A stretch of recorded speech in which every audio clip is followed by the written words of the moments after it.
Alright folks, F250 Super Duty 2011. No exhaust, rotted out, intermittent stall. Customer states he had at another shop, they diagnosed it as a bad fuel pump, as a bad fuse box. So he brought it here to have the fuse box replaced, but I guess we're going to diagnose it first to see what's really wrong with it.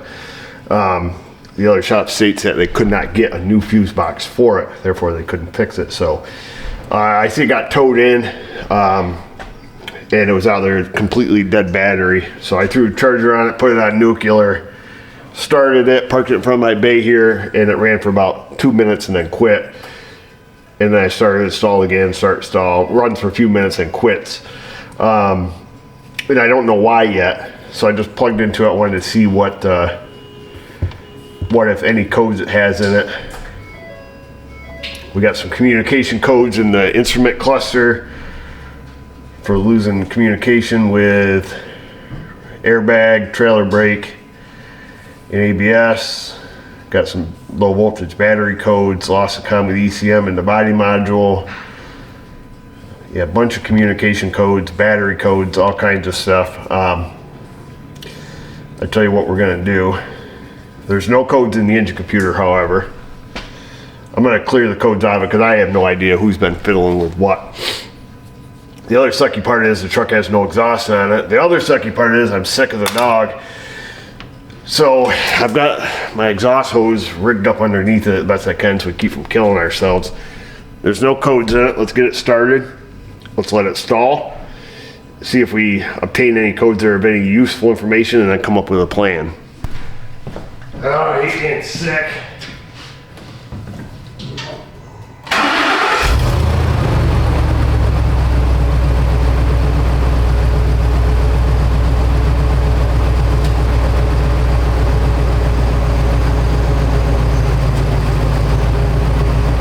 Got 115,000 at it.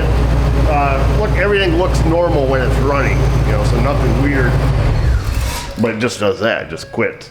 I heard some dingers going off in here. I don't see anything weird.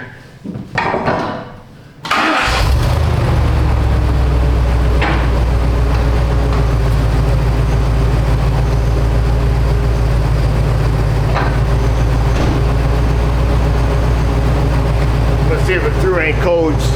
Well, quit there. And we'll come up with another idea. So I just had it run again, it quit. I was running the fault scan and I see we lost communication with the PCM. So I don't know, it doesn't look like anybody has a code. So I'm gonna rescan it right now. Just see if anybody's talking here. So we still can't talk to the PCM. Fault scan it again. Okay, so technically it shouldn't start right now, I wouldn't think. Yeah, we got a no start right now. Okay, good. Well, that gave us some good direction. Maybe the fuse box is bad, but what we need to trace down is why we lost communication with PCM. Why doesn't the PCM talk? Is the data bus down? I don't think so, because other modules on the high speed can talk. Fault scan it again here just to see if it come back to life, and it hasn't. I'm gonna shut the key off and turn it back on. At this point, I haven't cycled the key yet and see if our PCM comes back to life.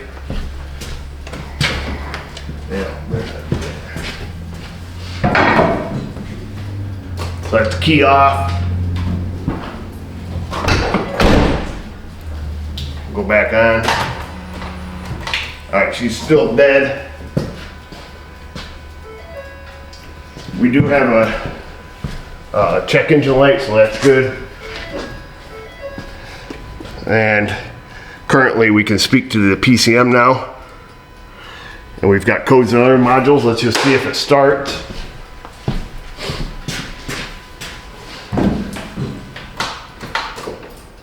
No. Okay, interesting. It will not start. So I'm wondering if maybe this is a network issue. Let's just scan it again. Okay, we can talk to the powertrain control module, but it still does not start. Let's see what we have for codes. I'm just trying to get some direction here. You know, PCM, no codes. Instrument cluster, loss of comm with ABS. Trailer brake and restraint. And it's some HVAC, loss of comm with ABS. Okay, so I gotta figure this out. What to take to start it. We can obviously talk to the PCM. What's it not seeing that it wants to see? So before I dig too deep here, I was just in the PCM bin that we can talk to it. And just seeing if there's any data PIDs that we can gather information from, and it appears that it sees the key. Okay, let me just put it, see if I can reach it here, put it in a crank position. So it says key position for start indicated on, that's off, but it's not enabling the start relay. So what we need to do, I'm not familiar with Fords as I am with GMs, but we're not going to let that deter us. Because what we're going to do is a fault scan here. Now I see, you know, we can't talk to the ABS, which I think we were initially. The restraint control module we can't talk to, and this APIM, accessory protocol interface module. This is probably what I'm going to look into. I don't care about stuff over here.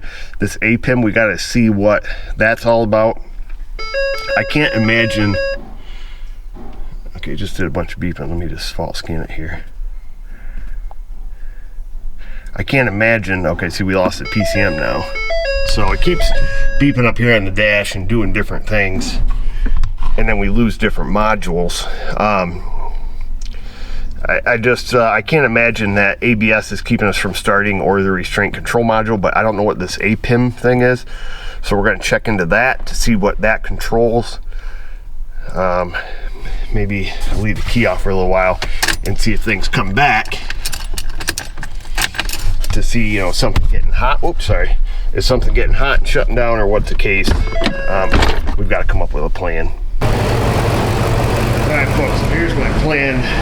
We know what works. When it works, everything works, okay? Obviously. So what I'm thinking, this vehicle doesn't have an APIM, so I did a little poking on that. I guess to answer your question, it's just more entertainment type crap, radio stuff. But it appears to me when it stalls, you know, we lose the ABS, we lose the steering column control module, we lose the restraint module.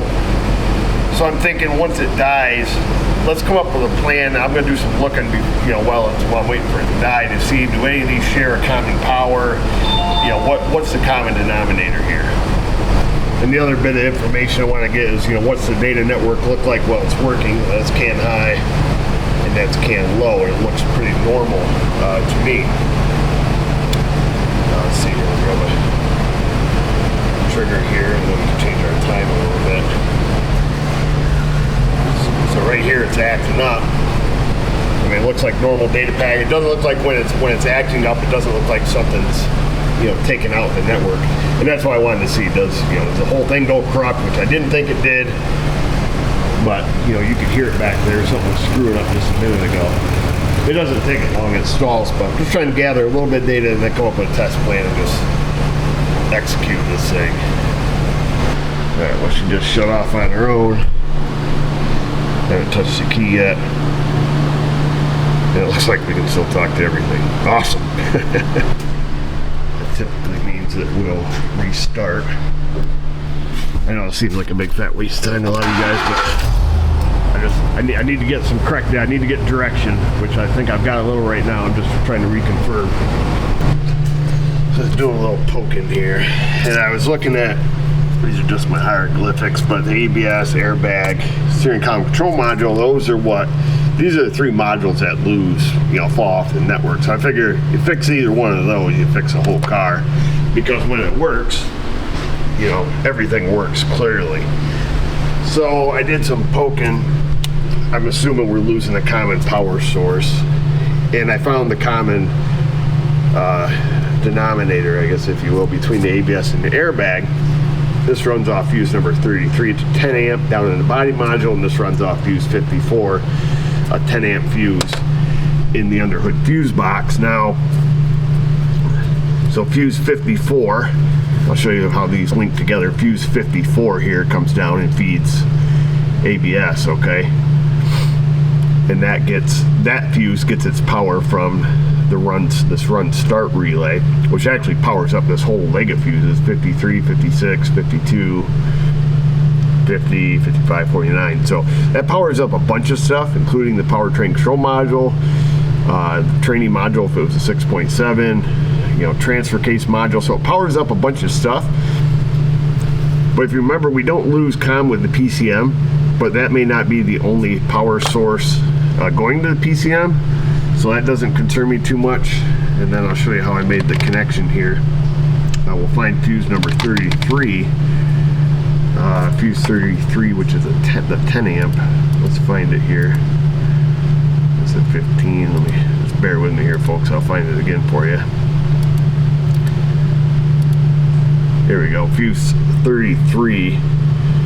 That feeds the restraint control module, which we also lost power with. And if we follow that up, where does it get its power from? It gets its power from fuse number 56, which is on the same leg of fuses that fuse 54 is on, which also feeds the ABS. So my thought process is exactly what I have right here. It's just a test light. Okay, you have to deal with the creaky spool here. I don't feel good today, so I don't feel like doing anything else. But so here's our row of fuses: 49, 50, 51, 52, 53, 54. Sounds like I got Johnny Cash song, one piece at a time. 55 and 56. So that's the whole row, and it gets its power from, as we saw, some kind of relay. Yeah, run start relay. So I thought, for poop and laughter, let's tap into this with a test light, which I've already done. I just got it setting over here, not even in a fuse hole, just there's a bus bar that feeds this whole row of fuses. Let's start it and see, once it hiccups, do we get a flickering light? You know what I mean? Assuming it still runs, which I think it does.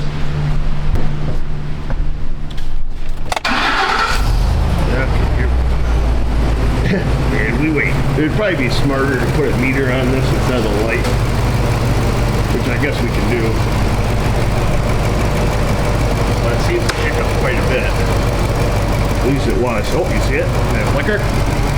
Oh, we're getting a flicker, boys.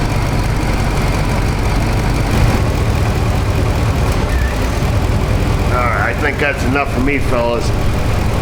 We saw it flicker, so instead of just sitting here waiting for it to completely die, we need to determine, we know what relay that leg of fuses is powered from, and we need to see why it's flickering. You know, are we losing the load side power to the relay? Is the control side of the relay dropping out? Is it just a bad fuse box? We've got some corrosion in there and things are acting funky. Oddly enough, it's not stalling right now, but that's what we need to do next. Which relay is that in the fuse box? And then check the power, you know, the load side and the control side. Hopefully, it better not fix itself, because that would suck. But we need to figure out now that we have some direction. Well, I'm looking up that information. I'll just leave the key on, so we'll just do key on, engine off. And because when I was looking up, you know, to try to find the common interest between the modules there, it was over here clicking and carrying on and doing all kinds of crap. So I'll just leave the key on and see if it still acts up. Maybe we don't even need this thing running to figure this out. And honestly, the smarter thing to do here instead of a test light would have been to stick a meter on it, because that's going to catch our glitch. But I think you guys saw, I saw it. That's enough. That's enough for me, boys. Hope I'm not getting some poor direction here, but what are you thinking with half a brain today? Where's my mouse? There it is. Run start relay. We learned that this leg of fuses here, putting a test light on it makes them flicker, or makes the test light flicker. Therefore, this relay is coming unlatched. Is it a bad relay, or is it control side or load side? Well, fortunately for us, the power here that feeds the load side is also the same power source, so to speak, that feeds the control side, because fuse 45 just comes down, does a little loop around town and back to the control side. Then what controls it is an FET transistor inside the body control module. But the sucky part is, this thing's been sitting here with the key on. I ain't heard so much as a flicker or anything out of it. I think the body modules on these trucks have issues with water getting in them. So I think what I would do if it was me is we want to see, are we losing power? Are we losing power here? Let's do our same test at fuse 45. See if it flickers. If that flickers, then that loses power on the control side and power on the load side. So, which it just flickered. Dang it, we missed it. We should have a freaking meter on it. I just heard it beep over there. So let's do that. Let's check fuse 45, see if we have a constant power on it, and then go from there. So I just probed our leads in there. I believe fuse 54. Oops. Yeah, 54 and 45 is what I'm into. And I got it just, we got the Altel, I got it just playing up on here. It was playing. There we go. So now we got a live feed there. 10 seconds per vision, lots of time on the screen. And we can see right now they're holding, whatever it is, 13 volts or whatever. Yeah, 13.6 because I've got a power supply on it. I'm just gonna leave the key on and hopefully we see one of these two drop out and then get a little more information. And just as a reminder, fuse 45 that we're tapped into, that's a power feed for this control side, which I doubt we're losing because we would lose lots of other things. I'm on this side of the fuse, okay, for what it's worth. And fuse 54, so it's basically this whole leg and picking any of them fuses. I just chose 54, this one here, because that powers the ABS. So let's see what happens, hope for the best. Well, I started it and I didn't even make it to the end of that first screen. Now we go back to this thing. Ah, frig, I don't have a big enough buffer. So I just lost that. Because apparently it only keeps one channel. That's what happens when you use equipment you're not familiar with. That kind of sucks. So I put a lot of time on the screen because I was just going to show you guys, but I lost it. I'm going to do 15 minutes across the screen all the way. But yeah, no, I caught it. The green trace dropped out, which is that's fuse 54. So. Oh, okay, there, it just did it. Woo! Hallelujah. Alright, let's shut this thing off.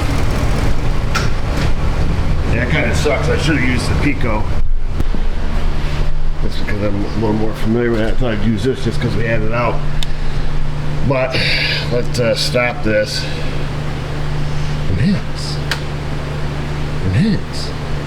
There we go. So we can see we had a dropout in our green trace, but not the red trace. So here we'll super enhance here so it doesn't just look like a little widget. Albeit momentarily, it was at the exact moment that the truck did its deal. So the red trace didn't drop out. So looking at our wiring diagram, we did not lose power on this side of the relay, at least going to the relay. Out of the relay, yes, we lost it. Did we lose it because the relay is bad? Or do we lose it because we lost this control side? That's what we need to check next. Is we need to check, it's not touch screen, you ding dong. We need to check this control wire at the fuse box, or is this relay junk? I've been hesitant to touch the relay. I don't even know where it lives, but as soon as you touch something and it's fixed, I wanted to gather some data first. Okay. According to the internet and service data, relay number 48, which I put a little white dot because I wasn't going to remember, so we can yank these out of here. We just had them sitting there. Sorry about the noise and stuff today. Actually, I'm not. Fuse 50 or 48. So that should be this little guy right here, which we can verify. Let me get a test light. We can verify that, right? Strap here. Make sure the keys are on. Alright, key is on. Move our wires here. That deal with the scope there, that kind of pisses me off. That would have burned my biscuits if I was waiting all day for something, finally caught it, hit pause thinking it was in the buffer and then it wasn't. Okay, so this row of fuses is hot and they should be not once we pull that relay, if we pull the right one. Fuse 48, which I guess is this guy, according to everything I read. Okay, we take that little fella out of there. This row of fuse is dead now. Negative Ghost Rider. 48. Pull the right one. Nope, you ding dong, you pulled number 74. This is why we verify stuff. I was just tricking you guys. Trick you. I don't know what relay this is, but not the one I'm after. We're after number 48, which I guess is this guy. Oh, I heard it click when I pulled it out. Clickety clack.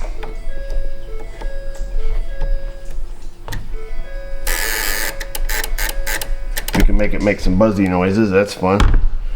And now this row of fuses should be dead. Get one I can touch. Yes, ma'am. And then we plug it back in, it should light her up. Sure does. Look at us go. So we need to identify who's who here. It's only 4-pronger, so it's pretty easy. We should have 2 powers down here. One of these. Maybe this one, yep, that one. And that one. Yep, we got 2 powers down here. Let me stick my head in here. Yeah, the terminals look clean. I don't know if I tell you that. We have got 2 powers, and then our load and our control. I guess we could always just jump the load, put a toggle switch on it, send this guy on his way. But we're not gonna. Let's get a relay jumper. So here's a relay jumper. It allows us to do some testing with it out of the box. Of course, I don't know if the pins are right, but we're gonna find out. So on this side, we got 3 and 5. One is on the left. Okay. So let's look at this. So pin 3 should be the power for the load. Yep, it is. That's number 3. Yep, 3 should be the power for the load. If I jumper these 2, it should turn everything on, and it does. Happy days. And then one of these is going to be power over here. So all we're concerned with, okay, that one's got the power, that one does not, so that has to be the control side. So if I plug this in,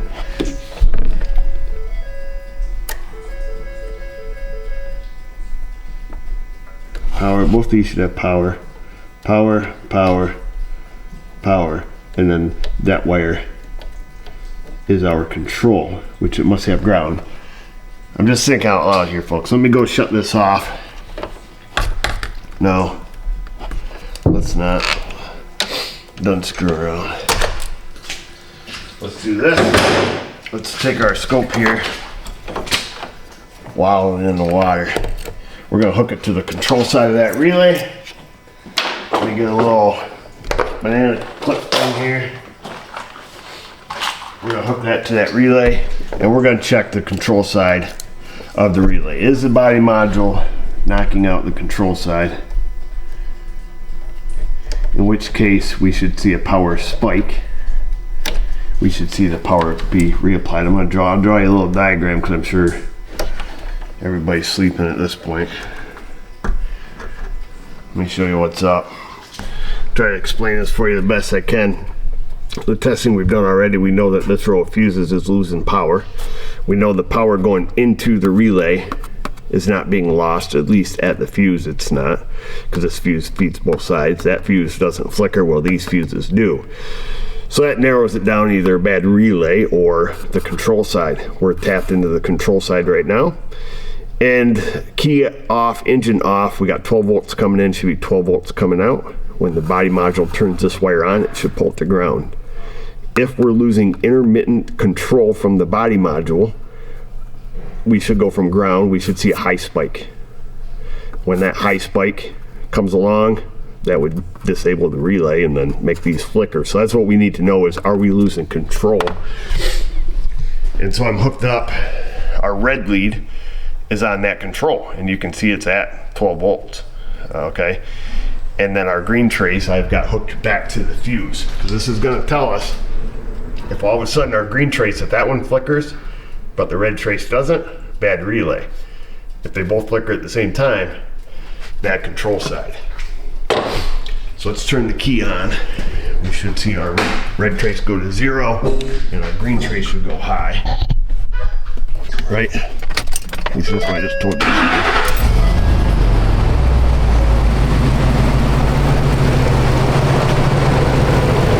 Yeah, so our green trace went high, our red trace went low.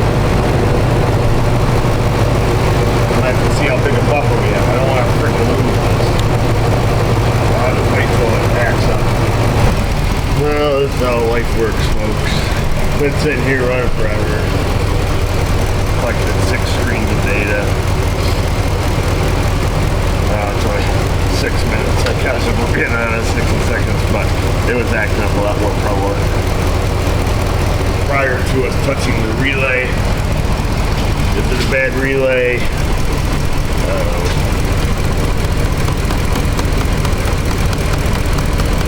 Hard to say. This is why I wanted to gather as much data as I could prior to touching anything, because now it's seemingly fixed. But what this guy's going to do is obviously get a new relay, because that makes the most sense. And then it sucks, and it sounds like driving. Just drive it, dude. Once again, if it does, then at least we know where to proceed immediately with our next set of tests. I'll leave it running here for several more minutes. So I'm just going to let the scope run. I'm going to go eat some lunch. But we're at the inevitable, you touch something, now it's fixed spot, which I assumed we were going to get at, and that is why we took the approach we did. Do I regret it? No. Did I know that every viewer watching would have went right to the relay first and changed it because that's what it always is? Yeah, I don't have to wait to read that in the comment section. However, I never approach things like that, because I've learned you get in there and start fiddling, now you don't know what you did, and that's what would have happened. If you changed the relay, or if you just went in there and just started touching stuff, now the problem's fixed. What'd you do? You don't know. And that's the problem. You go start frigging around with fuses and stuff, you don't know. You don't know. You don't know. That's what I'm getting at. I'm sick, I'm a little pissy. So excuse me for that. But what we do know now is I can justify putting a relay in it. And if the customer has a complaint again, like, hey dude, it's still doing its thing, which I doubt, because I mean it was doing its thing like pretty steadily when we brought it in. But if he says it's still doing its thing, I know exactly where to begin. I can skip everything, pull the relay out, stick the jumper on there, and see, are we losing the control side at that point? Which I doubt, unless the body module just miraculously fixed itself. I doubt. I mean, there's still snow and crap dripping off the car, so if it's got water issues, then it would still have it. So I'm gonna wait, Nap will be here with that relay, I'm putting it in, and then we're just gonna flush this toilet, because I assume it's gonna run at that point. And that's probably why the other shop said that it needs a fuse box, because I got a little more information from the guy. What they were doing, how they diagnosed it, is they were hitting the fuse box. He said when he would hit the fuse box, he could get it to quit, therefore you need a new fuse box. So that was the other shop's approach. That was their diagnostic process, I guess, from what I'm being told, which is a crappy one at best. But at least they got them in the right area. So if they put a fuse box in it, yeah, probably would have fixed it, because it would have had a good relay in it. So what are you gonna do? I know what you can do. comments, questions, concerns. I know what. Let's pop the cover off that relay just a minute. Because let's be honest, that's what everybody wants. It's hot. It's nice and hot. I know that. Let's see if we can get lit out because she's still old school. Old school mechanical. Part number from Napa is AR6472. Accessory relay. Get this little guy out of there, see if we see any burned up jiggy witchers on the contact here, which this guy's too blind to see anyways. I don't really, but anyhow, that's what the relay looks like on the inside. There's the coil for your control side. There's a little contact switch down here. That's where the load side comes across. Boop, boop, boop, boop. Or the bottom picks up, I guess. Boop, boop, boop, boop, boop. Okay. A little resistor there. That's your control side. That's your load side. And that's it, I guess. So anyhow, questions, comments, Insta, Facebook. I can do it, you can do it. We can all do it. Thanks for watching.